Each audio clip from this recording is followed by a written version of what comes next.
Welcome to Bleach Revisited. I am Carter Gold, your host of this series in which we will be reading every single chapter of the Bleach manga, providing critical analysis of the art and the narrative, as well as personal response and discussion for how these chapters connect to the rest of the series. As usual, we will be beginning this video with a reading of the chapter that we are currently on. This is chapter 64, Back in Black. What are you waiting for? Pull me out! Draw me, Ichigo. Bleach, chapter 64. Back in Black!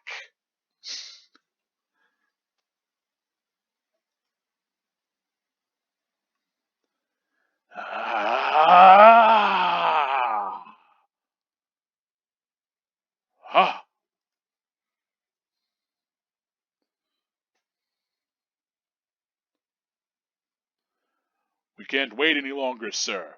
I'm switching to suppression mode. Binding spell 99, number 2. Bon Kin! Constriction Bon. First incantation, Shiryu, bandage. Second incantation, Hyaku Rinsan, the 100-gate bolts. Hey, Tessai, what are you doing? He'll die if you do that to him. I have no choice. I can barely restrain him. He must be destroyed before the change is complete. Tessai, final incantation. Bon Kin Taiho, constriction seal.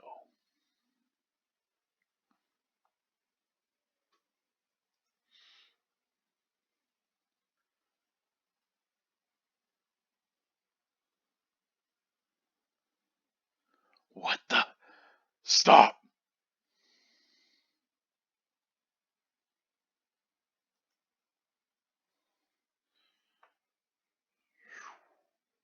What? It exploded?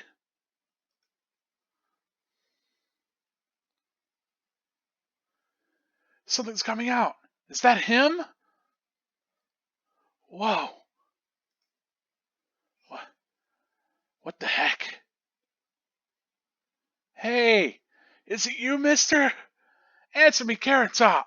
Is it you? If you're still alive, answer me. Something's coming out. Is it him? I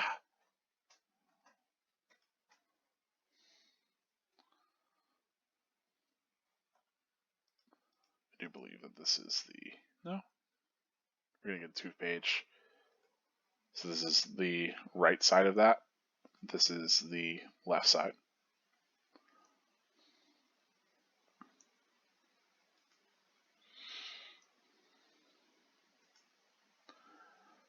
A Hollow's mask? And a Soul Reaper Shihaku show?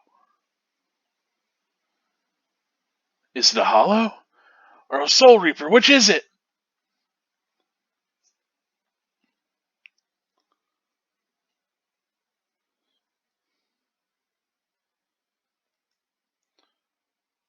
Come on. Come and get some. Come on.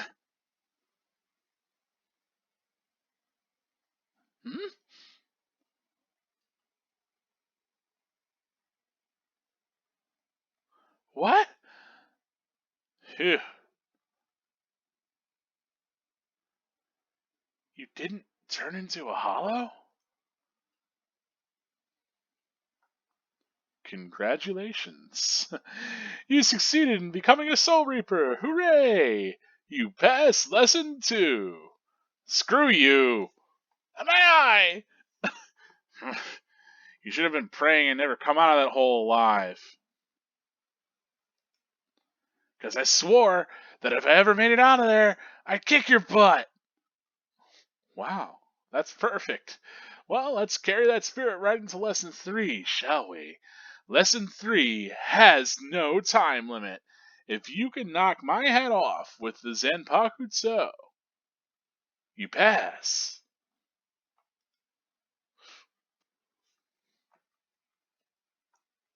Hmm? Not bad. You got this close with a broken Zanpakuto. That's right, and I wasn't even trying. Forget the time limit stuff. I'll finish this in 5 minutes. You think so? Alright, let's see you do it.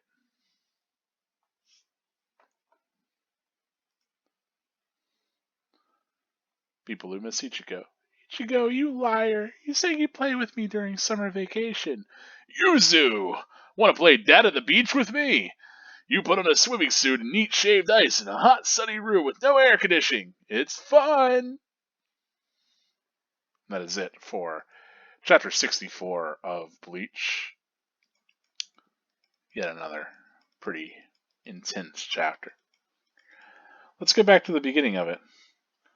As I fell to shred out, back in black! Back in black! I can't do it. It's not coming to me.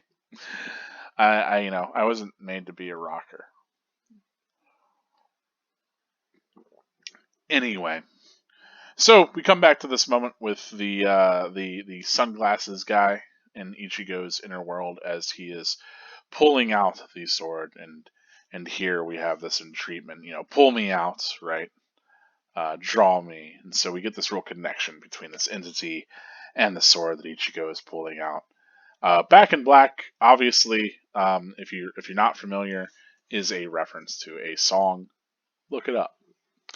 As far as the way that it's working here, I mean, obviously, so Kubo really does like himself some musical references. I mean, Bleach itself is probably a reference to Nirvana's album Bleach, but here we get this pretty pivotal moment, and of course, he uses it to make a song reference. I love the way that this is sort of painted onto this. The way the stylization for Chapter 64 is really cool for the title cover. But also this idea of back in black, the idea that Ichigo is back into his Shinigami powers. He's back in the black robes, the Shihakusho of the Shinigami, right? So that's pretty cool. I like that we get all of them looking over the edge of this. Assumably, the big blast from last chapter is what happens in a few pages here. So we get, Ichigo here with the mass forming.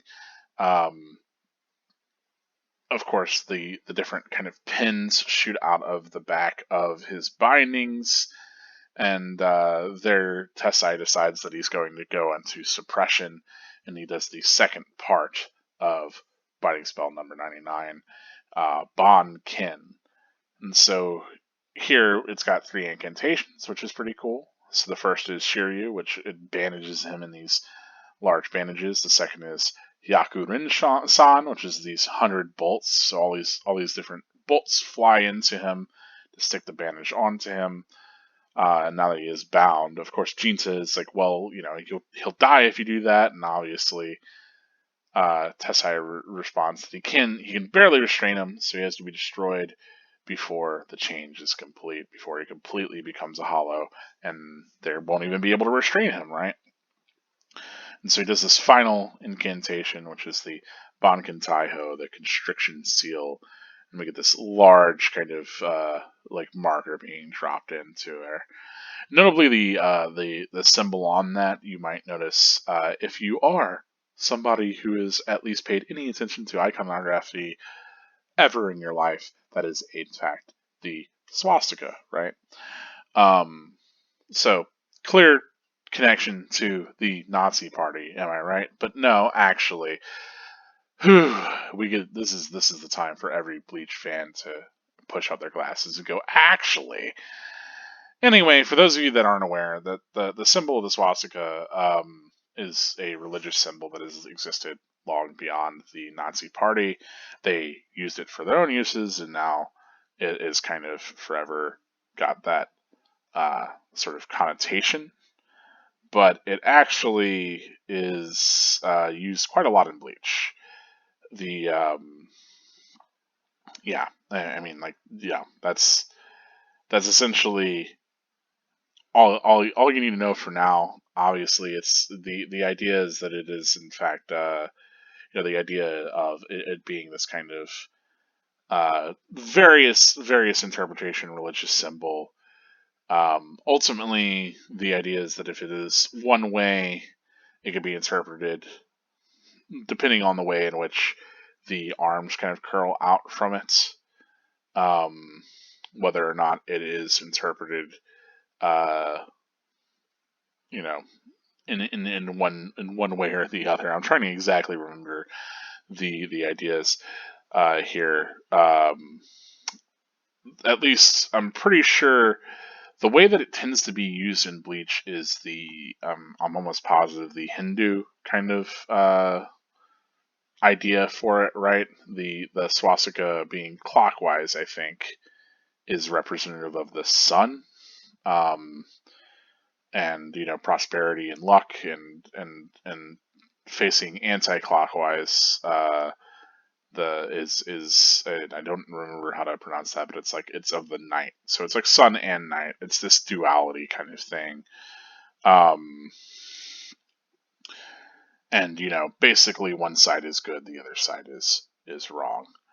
Um, of course, the symbol gets used a lot in like a lot of different languages, a lot of different cultures, but it literally gets drawn in to a lot of Bleach. So it's been around for a long time, like probably even like BC era, thousands and thousands of years. It's a very old symbol. Look it up. There's a lot of look it up going on here. But at the very least, it is a symbol that we will be seeing a lot of Bleach. So it's important to kind of divorce it from just reading it as a symbol of Nazis, and to read it more for the kind of religious iconography that it is. Here, at the very least, it is this kind of ultimate constriction, this laying upon, this force down upon Ichigo. Anyway, all this is to say is that you will see this symbol a lot more in Bleach. This isn't the last time.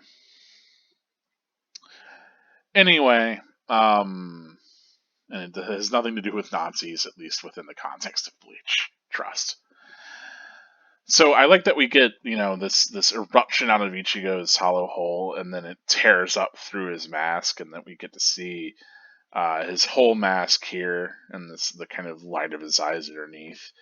I love the way that his mask looks. I love the teeth being kind of done this way too, where they're very much like a skull inlaid into the mask.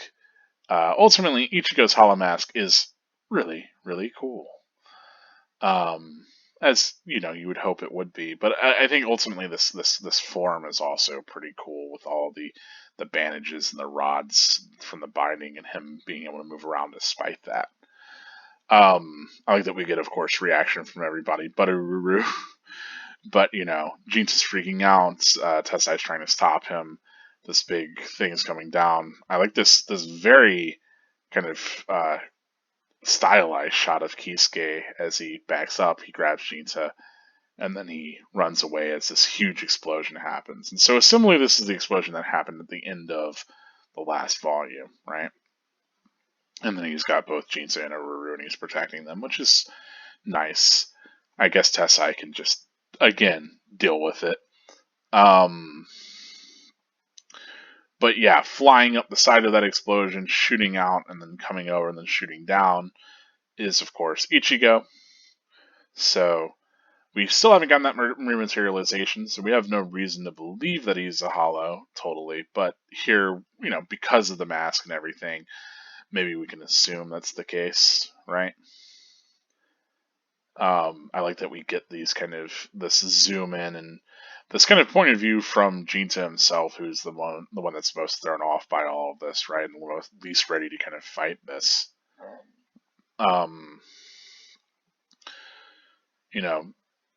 Of course, this sort of it's weird in that, like, this kind of builds up this zoom into Ichigo's eyes, and then we zoom way out, and we get the smoke clearing, I think, just to give us yet another zoom into his form, and we get this two-page thing, which again, I sure do wish that I could find a manga reader that works for 2 pages someday, so we can have that all in one.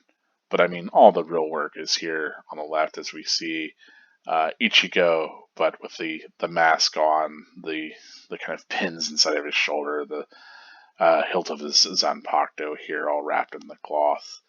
I like that he exhales that way. It's very, very tense, very cool moments. Um, I like this page too, where we get this long panel and this kind of zoom in, them bracing him pulling out the shattered sword, right? Because he still hasn't learned the actual name of his sword. This is all that he's able to manage right now, right?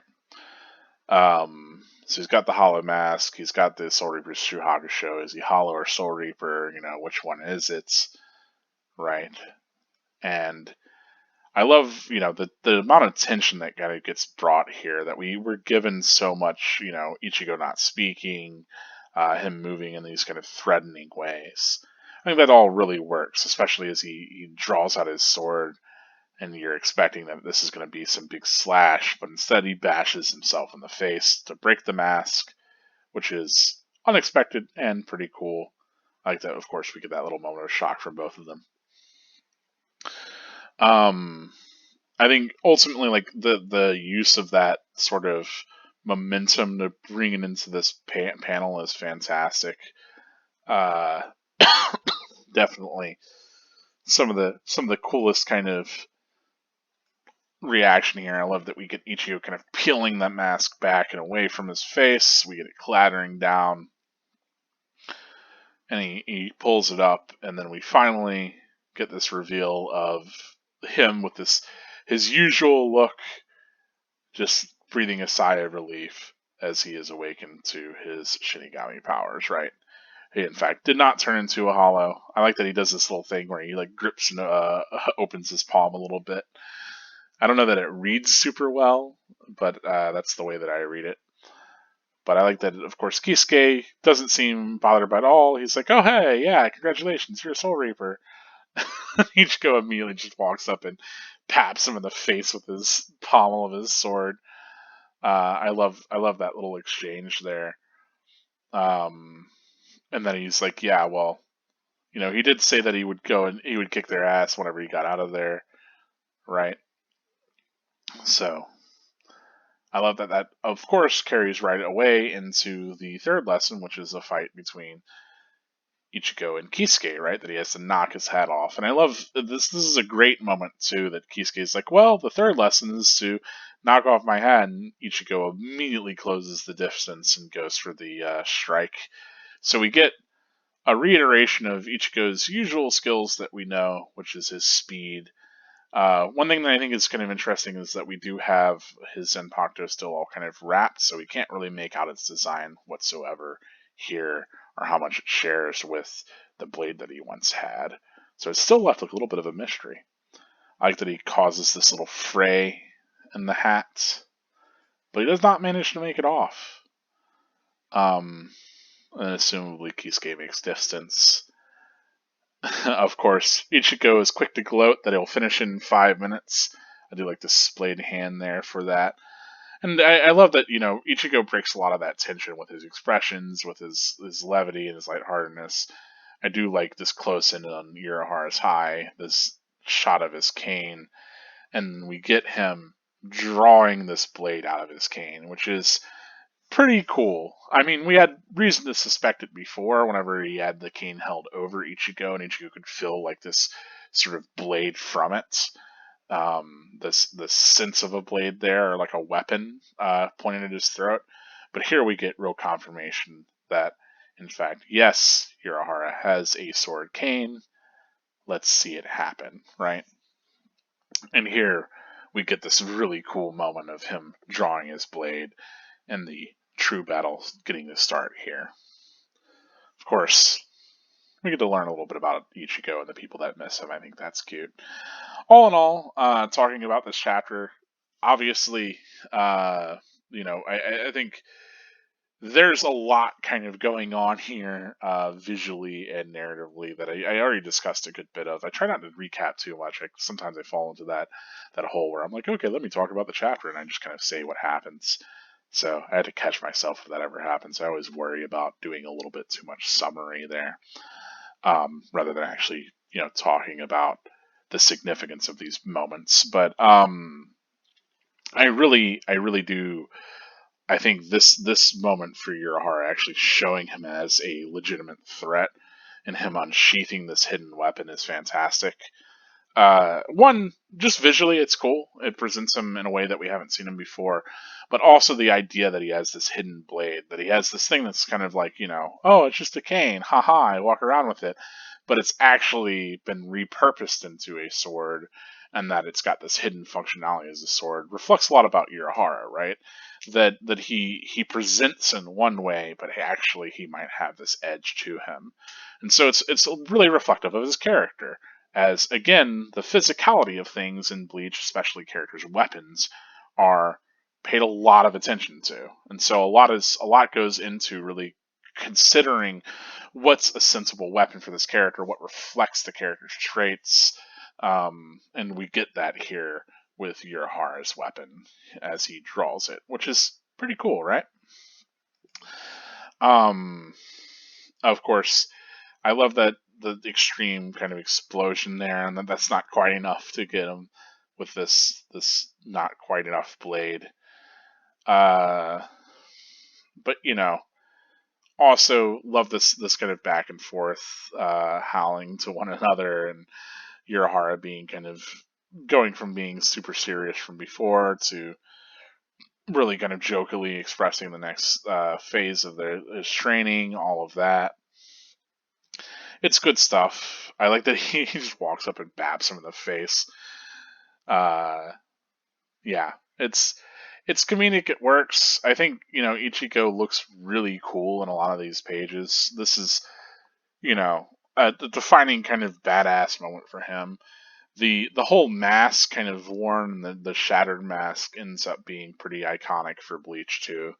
You'll often see like paraphernalia of Ichigo's mask because it's something that you could wear.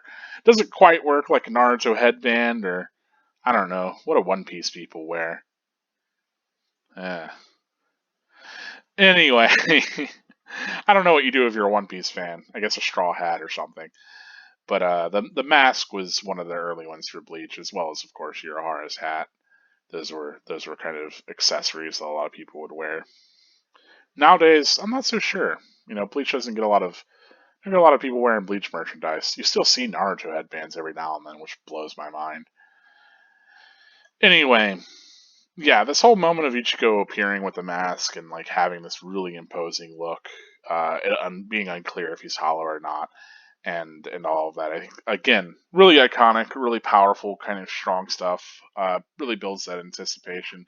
I love that we get so much reaction from both Jinta and Ururu, but Kisuke is able to kind of keep his cool through all of this too. Again, pretty telling of the fact that Kisuke is aware of the situation here, and exactly what they're dealing with all throughout. Um, yeah, it's good stuff. I sure do like it. Uh, Otherwise, we get a little bit of this wild like 3 part. Well, it's really 2 part, but then has 3 incantations for the second part. It's pretty intense. Hado, binding spell, Kido spell in general. Um, I think all of that is neat, as we get Tessai is really capable of locking down Ichigo, perhaps, but obviously he gets out of the way in the last possible moment, which is also pretty exciting. Otherwise, that's pretty much all that happens in this chapter. now, now that I've gone both ways through it, haha. As far as how I feel about it, obviously I like this one. Um, my favorite kind of moments here, obviously, the moment that Ichigo arrives and just, he looks so cool.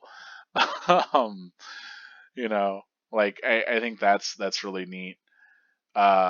He goes to pull the blade and it being kind of shattered is a surprise, and then in the same way that it was whenever Byakuya sort of snapped it, right? And then, him shattering his own mask and revealing that it's him, I think comes as a relief. So it's cool to see all of that. It also, invites us to think a couple of different things. It's properly evocative, and this turn that Kisuke has at the end, where we're going to get to see Kisuke actually fight after 64 chapters, right? We've had all this build up for Kisuke as a character, but never once has he drawn a weapon, right? We've seen him in the presence of Hollows, we've seen him around Renji and Byakuya, like kind of off to the side, assumably, he shows up after the fact. We've seen him in all these different disparate situations. And now finally he's going to draw his sword, but just for the method of training, which is unexpected. It might not be what you would think the first time that character might draw their weapon for. But nevertheless, it is really cool that we start to get to see that, and then that builds, as usual, that kind of anticipation of the next chapter. Like, oh man, what's this fight going to be like between these two characters? What can Kisuke do? Um, all of that, right? So we're led to some new and exciting things to look forward to, as well as given a lot of kind of content in this chapter that I think is pretty strong. I don't know that we get to see a lot about like these, specific characters, other than the real reveal, of course, of Kisuke having his weapon, and of course of Ichigo getting through this, having gone through a good deal of hollowification, but not entirely, and then also regaining his Shinigami powers. So it is a conclusion on, did he get his Shinigami powers back? As far as how much all that hollow stuff has affected him, we'll have yet to see if that was just superficial or not. But nevertheless, it's pretty significant. I like that we get a little bit more of that magic from Tessai, so it's pretty neat there too. But that's it for this chapter, really. A lot of action, a lot of kind of back and forth, a lot of cool moments, but not as substantive as the previous chapter was, but nevertheless has some pretty iconic moments in Bleach, like Ichigo, appearing from the Shattered Shaft and Kisuke drawing his sword for the first time. So both very cool, both neat that we get that in one chapter. This pacing is really effective. I think another manga might really tease out this moment with Ichigo and really kind of make the final reveal him coming out of the chapter, and then you don't know for a whole chapter if he's hollow or not, or what the deal is. And then the next chapter would be the one with Kisuke pulling the sword. But I really appreciate the pacing here being quicker.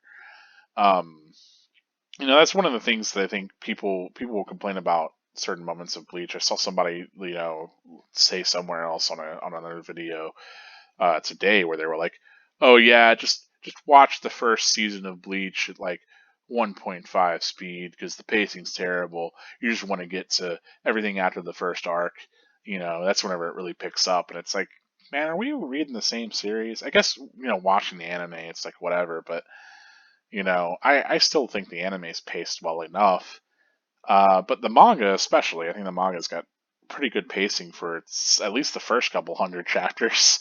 We'll talk about whether or not that falls off later. But I like the pacing here. I think it's effective, and it's whenever I talk about like good pacing, it's doing those two things that I mentioned in the previous video, where a chapter feels like it's presenting information that we don't have yet, and like these cool moments and these substantive moments, but it's also building for moments that are going to come in the next chapter, as well as in the next arc, or even forward, right? So this is building a lot of moments, both literally like to come right away as well as eventually, but also it's doing a lot of things on its own. So if something is effectively paced, it's doing that. It's delivering on things that you wanted to see, and it's building up things that you will want to see, rather than just kind of spending a lot of time with one scene and not really doing a lot with it. You always think like, okay, well, how much time should I have to spend with X, Y, or Z? And that's always a decision for the author, right? It's like, well, do we really need to sit here with the mystery of whether or not Ichigo made it out of this for the whole chapter or the end of this chapter, or is it more important to get to that beat of Hirahara drawing his sword and them starting the third training? And I think for Kubo, at least here, it makes sense to get to that kind of plot beat quicker. Anyway, that's it for this chapter. Let me know if you noticed anything that I didn't, kind of just going on narratively or artistically. I'm kind of glossing some of the smaller things that I used to go over, but there are kind of unique panel layouts here that I do appreciate. You know, a lot of neat use of the color or the way that things arc through, like the the yelling here, and the pull to Tessai into this transition back here where all the bits are flying out of him, and then Tessai throws his fingers down, and then we hop into this next one as we get this shot up. There's like a lot of good use of these panels. I like the perspective on the final strike of this. We get that big crash down. That moment sells a lot better now that we have all that anticipation going into it. I could talk about that forever, but I think a lot of the visual stuff, maybe I kind of try to point out ones that are even more unusual nowadays. But maybe I'll go back to paying a lot more attention, because this is supposed to be a bit of a critical analysis of the art. Now I'm just getting critical analysis of myself, right? Maybe I'm not talking about the art enough. I love this shot for Ichigo here. Like the arc of this kind of energy coming out of here. Ichigo, being foreshortened with his hand here as he's pulling out the sword. There's a lot of good stuff to like. There's a lot to like about this chapter. I think it's fantastic. Anyway, let's talk about spoilers, right?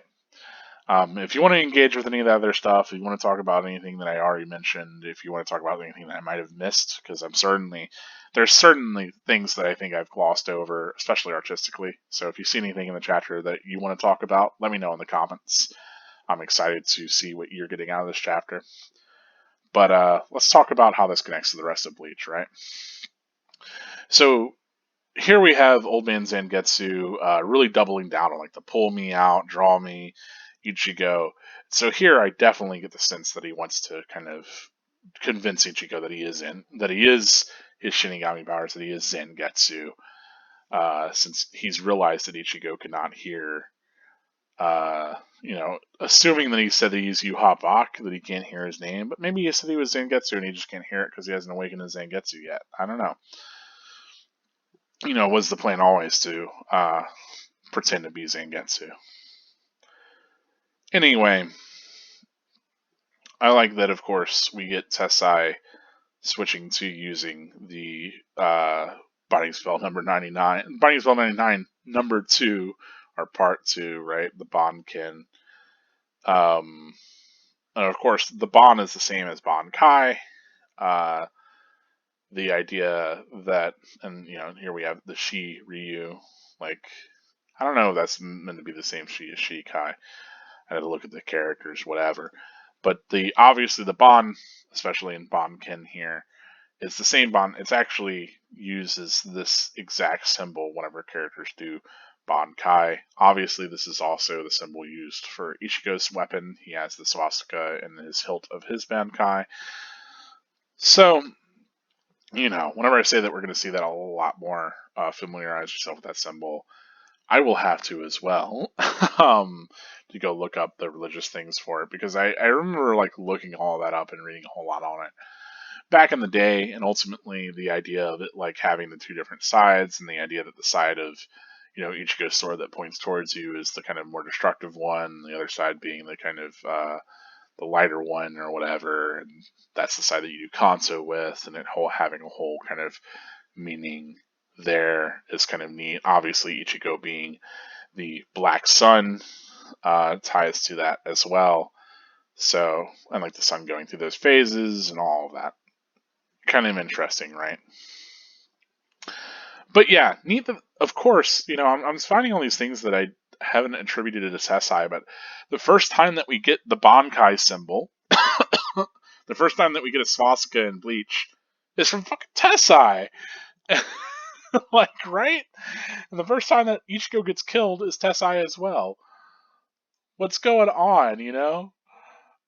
Here, I love that he has this huge explosion. I wonder if that's meant to be like a Sero or what, because it explodes out of his hollow hole and then rips up. And I don't know if that's just an explosion of his Reiatsu or what.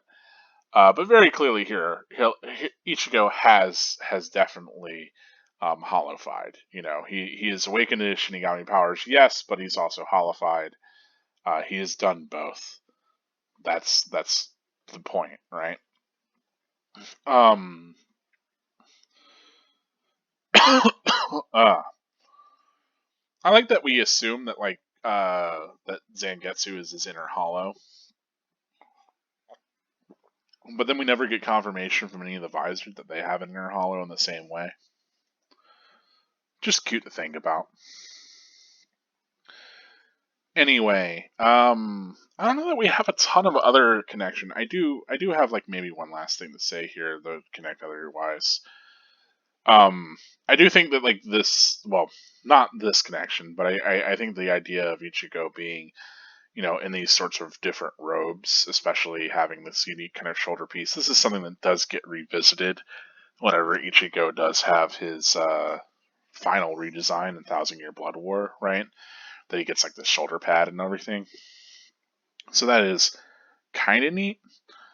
Um, and I like that it's also left ambiguous exactly what his Asuchi looks like, or his Zenpakuto, right? Because he hasn't really awakened to Zangetsu yet. So it is sort of like this is the most that he can make with just his hollow and Shinigami power so far. And of course, it represents the blade that he's familiar with because he would have forged it into that familiar shape, I suppose. Anyway, also kind of neat the idea of like shattering the mask being, ooh, excuse me, something that Ichigo does here. Because as you know, whenever the Hollows shatter their mask, that's how they become a Ronkar. So it's cool that Ichigo seems to be a Hollow, then shatters his mask and reveals that he's a Shinigami, much in the same way that Hollows will shatter their mask and then, you know, reveal that they are a Ronkar, right? Or become an Ronkar, awaken to that.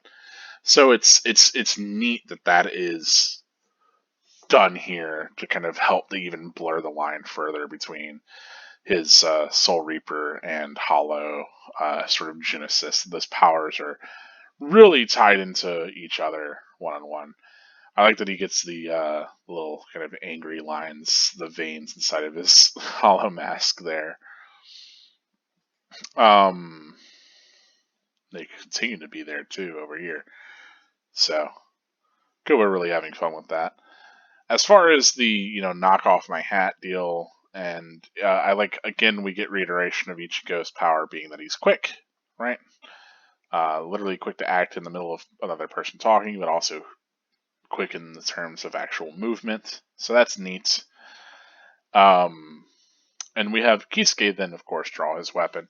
So I would say the other kind of connection that I have to stuff is we know Benihime's power is literally like the ability, at least its Bankai ability, is the ability to kind of restructure things, right? To reform things in different ways to essentially reconfigure like anything really. And so it's cool that his weapon is therefore something that has been modified as well, right? That is a cane that has been modified into a sword, just like his sword modifies things, right? Um, it's there's like a consistent sort of theming there that I think is pretty cool. Um, I don't know. I at least picked that up, but that's all I have as far as connections for this chapter.